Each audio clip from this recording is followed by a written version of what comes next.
the hidden ascension, when light alone cannot hold your power.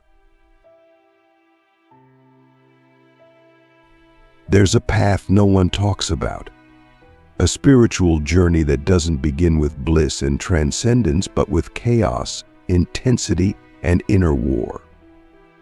Some of us are not born to be the radiant light bringers who chant mantras on mountaintops.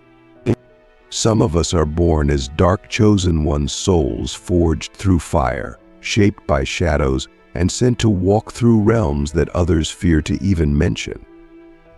If you're watching this, if you've been drawn to this message, then maybe you felt it too. That your vibration is high, but not in the way people expect. It's not all love and light.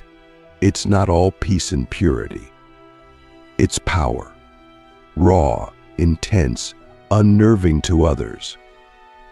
And that's the first sign. When your vibration is so high, it activates not admiration, but fear in the people around you.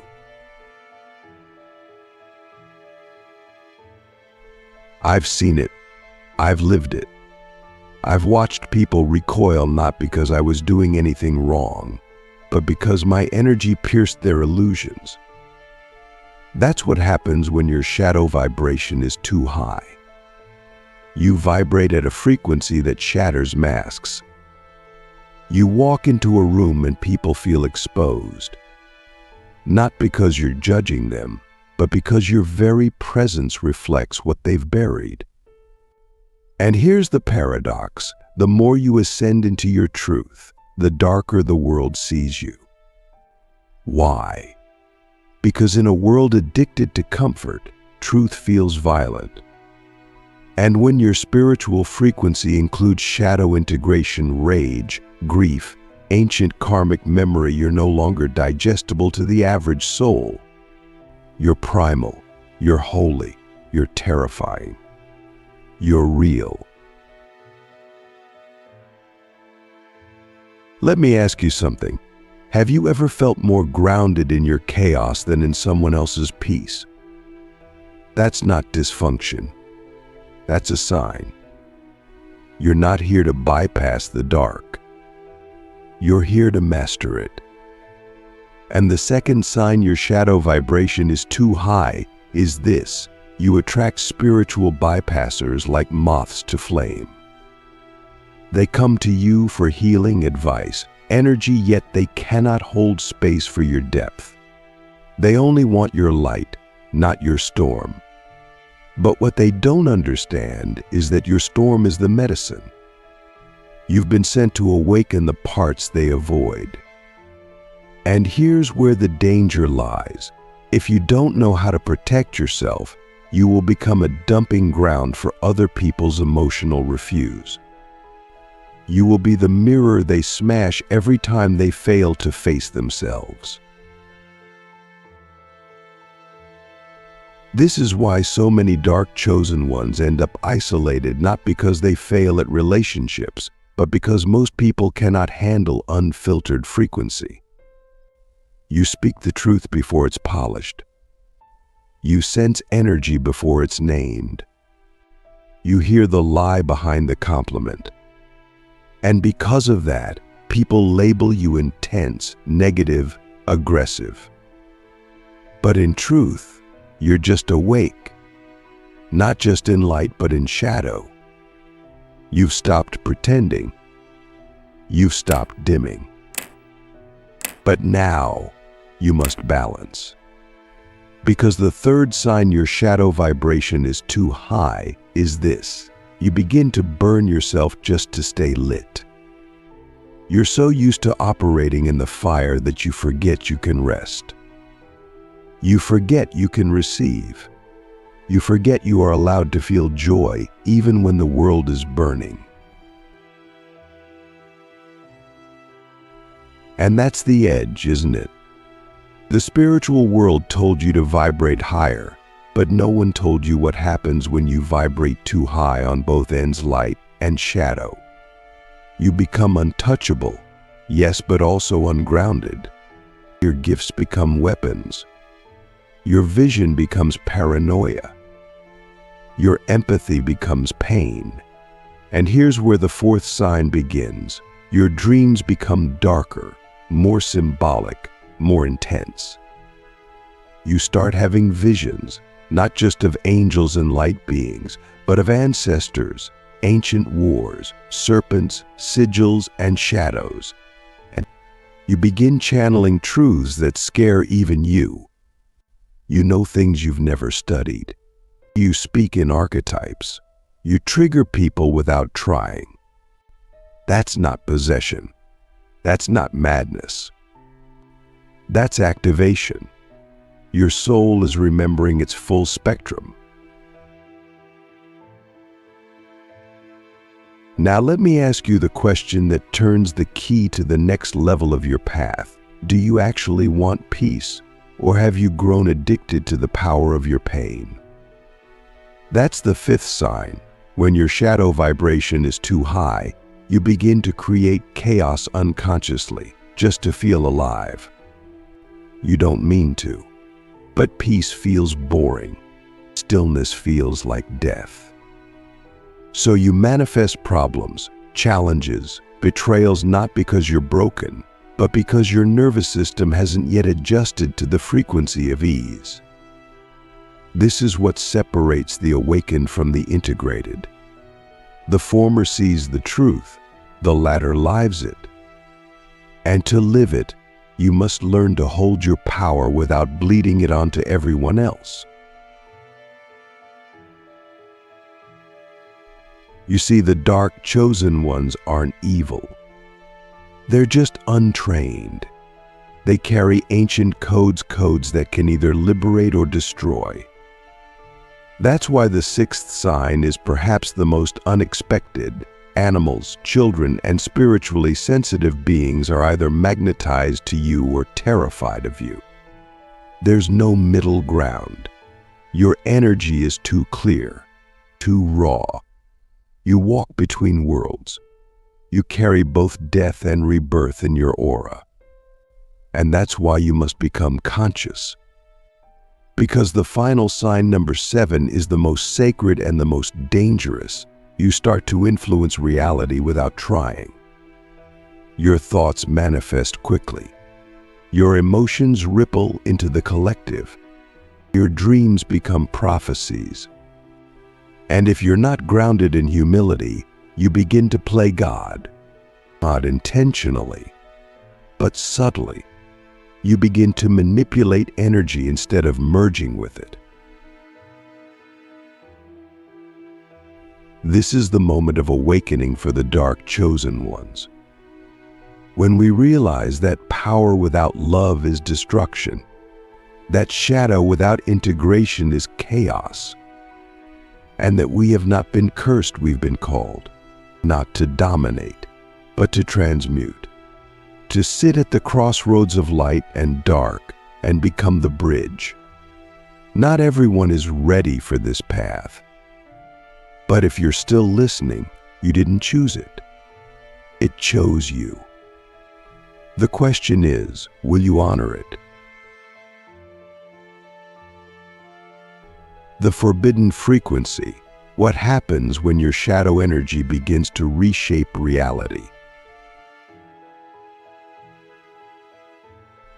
There comes a point on the path of every dark chosen one when reality begins to bend, not metaphorically, but literally. You think something intense, and it happens. You feel a shift in your gut, and the world outside mirrors it. People you haven't spoken to in years suddenly text you after you dream of them. You walk into spaces and the air thickens. You say things in anger, and they manifest. This isn't coincidence. This is what happens when your shadow vibration reaches a level of spiritual saturation. Your being becomes a tuning fork, and the universe responds not to your words, but to your frequency. And if you're not careful, you can create storms instead of openings. This is the forbidden frequency.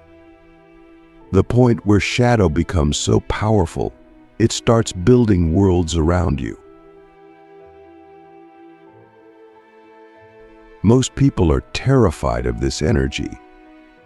They label it dark magic, manipulation, or ego.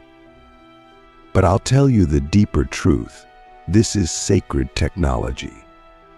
Your soul has carried it through lifetimes. You've known it in temples, in rituals, in ancient kingdoms long forgotten. But now it's waking up inside you again, and the question is not, is it wrong?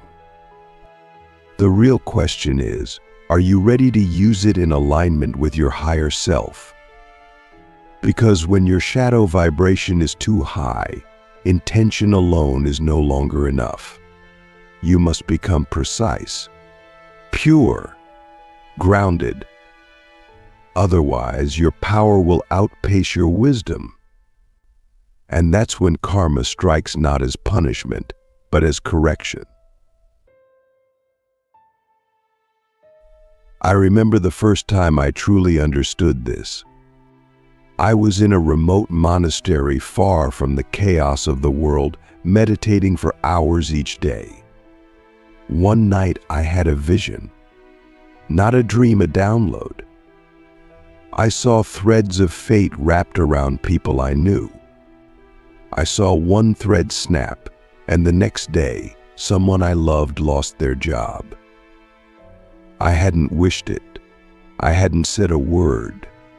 But my vibration had touched a timeline. That's when I realized shadow energy, when refined, doesn't just destroy, it reprograms. It rewrites the code of the matrix. And this is why the dark chosen ones must walk with reverence. Because we don't just see the truth, we shape it. Think about this. Are you creating chaos in your relationships because you don't trust peace, or because your soul is craving transformation? That's the subtle line we must all walk. Many of us unconsciously burn bridges because we mistake destruction for clarity. But clarity doesn't always require fire. Sometimes it just requires presence. And when your shadow vibration is too high, you must learn the difference. You begin to see that not every trigger is a call to war. Some are invitations to stillness, to transmute the energy through breath, not battle. And that's the next phase, becoming the alchemist of your own storm. You see, when your shadow energy is this potent, you become a magnet for others' suppressed truths. People confess things to you they've never told anyone. They cry in your presence without knowing why. They get angry at you for things you never said. This is not personal. This is energetic law.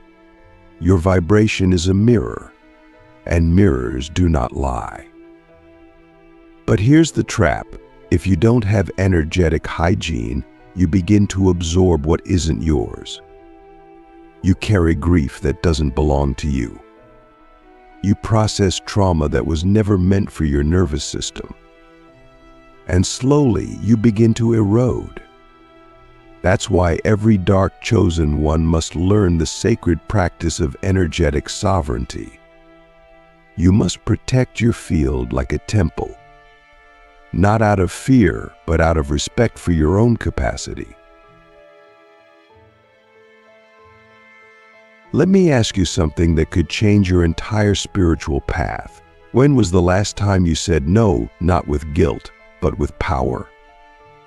When was the last time you walked away without explaining, without softening, without apologizing for your truth? That's the next level. Because when your shadow vibration is too high, over-explaining becomes a leak. You no longer need to convince. You no longer need to justify. You simply move, like the wind, like the storm, like the ancestral force you were born to embody. But here's the paradox again. The more powerful you become, the more gentle you must become with yourself. Not weak, not passive, gentle. Because shadow frequency without self-compassion becomes self-sabotage. And we are not here to destroy ourselves in the name of awakening. So what do we do with all this power? How do we walk the world as dark chosen ones without becoming the very thing we were sent to alchemize? The answer is this: you become the sacred guardian of your own chaos. You learn to hold your rage without hurting others. You learn to channel your grief into art, not drama. You learn to speak your truth without turning it into a weapon. And you begin to see that the more you hold your own darkness with love, the less it controls you, the less it spills, the less it consumes. That's the true test. Not how much light you can hold, but how much darkness you can transmute into purpose. Your shadow vibration is not a curse. It is a calling. So the next time you feel too much, remember, the world has always been reshaped by those who were too much. The prophets, the rebels, the ones who could not be contained by social norms or spiritual dogma. You are not broken. You are becoming. And your shadow is not the opposite of light. It is the womb of it. The final ascent: how to anchor your inner darkness without losing your divine mission. There is a moment in every dark chosen one's journey when the fire cools. Not because it dies, but because you finally learned how to hold it. You no longer erupt. You no longer burn everything in your path. You've become the flame keeper, not the wildfire. And that's when something unexpected happens. Peace. Not the peace of avoidance, but the peace of integration. You begin to recognize that your darkness was never the enemy, it was the part of you that agreed to carry the weight of unspoken truth. The final ascent isn't about climbing higher. It's about anchoring deeper. It's about becoming so rooted in your wholeness that no external force can manipulate you through guilt, shame, or fear. You don't suppress your shadow, you seat it on the throne beside your light. But anchoring your inner darkness doesn't mean you become passive. In fact, it requires more presence than ever.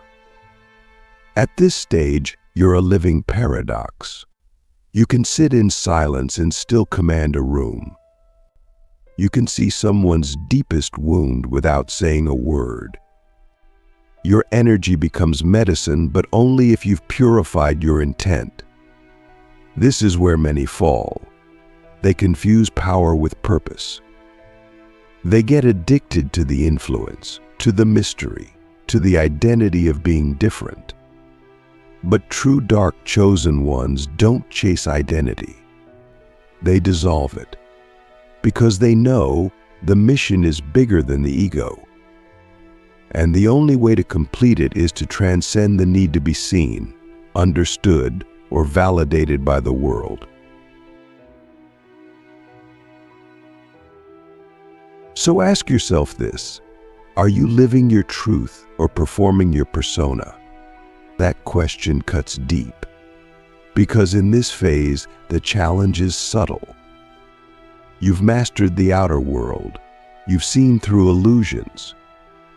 You've felt the sacred rage and transmuted it into power.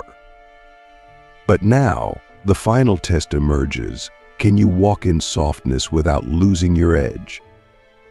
Can you love without control? Can you serve without attachment? These are not easy questions. They require a kind of spiritual maturity that can only be born from pain, solitude, and deep self-inquiry. Because when your shadow vibration is this high, you will be tested by the very forces you once overcame. Not to punish you, but to prove you've integrated the lesson. There's a saying I once heard from a shaman in the mountains of Peru. Only those who have walked through the mouth of the jaguar can walk with the hummingbird. It means this: only those who have faced their darkness with eyes wide open without flinching, without fleeing, can truly live in joy without fear of loss. That's what this final stage is. You are no longer running from your past.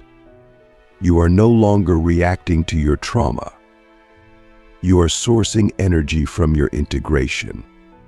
Your darkness becomes your anchor. Your pain becomes your compass. And your mission becomes a natural extension of your being, not a job, not a role, not a performance, but a frequency you broadcast silently at all times. But let's make this practical. What does anchoring your shadow vibration look like in everyday life? It means you no longer enter rooms wondering if people like you. Instead, you ask, can I hold my presence fully, no matter how they respond? It means you stop chasing relationships that soothe your wounds and start cultivating ones that honor your fire. It means setting boundaries not just to protect yourself, but to protect your purpose. You stop explaining your too muchness. You stop apologizing for your intensity. You stop translating your essence for people who have no interest in learning your language. You simply be. And in that being, you become a walking temple. This is the deepest power of a dark chosen one. We change timelines by existing. We don't need titles, followers, or applause. Our frequency is the revolution, but only when our shadow is integrated, not weaponized.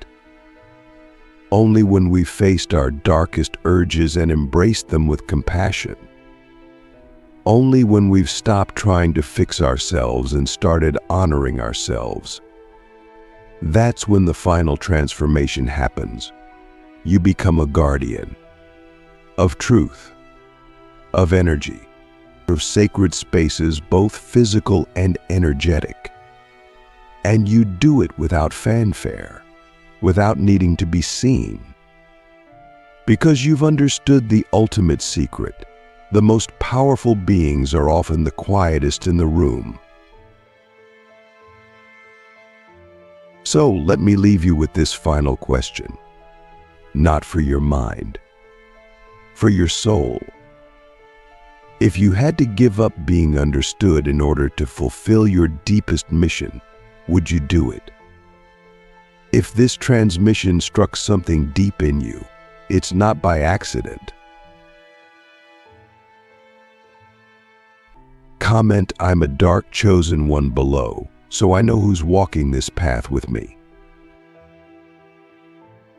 And don't forget, there are more of us than they want to admit. Until next time, stay sacred, stay sovereign, and never dim your fire for a world that fears the dark.